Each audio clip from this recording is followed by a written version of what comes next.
Ela vai hobby nice, hobby bonita, hobby charantura participar, data hobby interativo. E nang agosta masya hobby mesya buki, de história nang tata do história como contava. História de aventura de Diri e su gang.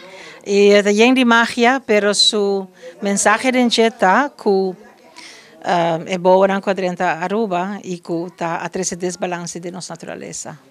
Então, essa lo que é buchanang, tá vai resolver de uma maneira hobby humano. Mas é hobby bonita, me não espera na que corre assim na hobby de história, com a mesma maneira avisa, ei, pero tal e tal coisa passa e dicom, então não estava da hobby atento. Nanta na biblioteca aqui na mesa por buscar não, é promê, tá na tua escola, lagere school, e são de dois também, tá bij school, pero nanta na benta na Van Dorp, na Plaza Bookshop e também na Bruna. Na escola idioma de Emmastraat, mita nós temos book na benta, que é lugar de mais acessível. E não pode chamar-me sempre na 699-0644. Se está hobby importante, com a maior nanduna é bom exemplo.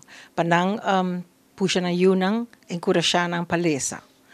Passador de lesa, bota vai de outro mundo e bota viaja mundo rond e onde que você chega, você tal e tal coisa, assim, mas é de buki. E é hobby bom para a imaginação.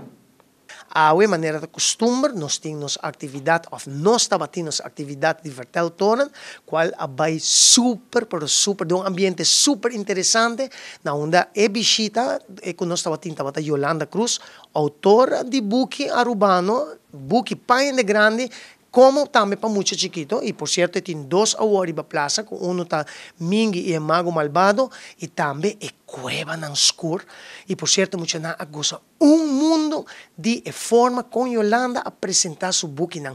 Então também com na final Yolanda a pone muito nang hunga parte nang de história. Então você está sublime, tremendo está.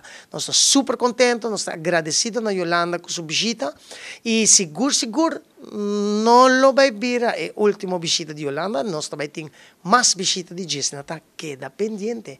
Biblioteca Nacional. Outro semana nós temos Jessica Posner, de book Nini, aventura de Nini, que sa, e Apple, cora, esta dushi, ok, malvidar, que eu sigo, pero Jessica Posner também conta muito de aventura de Nini, assim, não perde a oportunidade. Nós estamos outro na Biblioteca Playa de Mars, ou na Biblioteca San Nicolás, Charanzón, para 3 horas.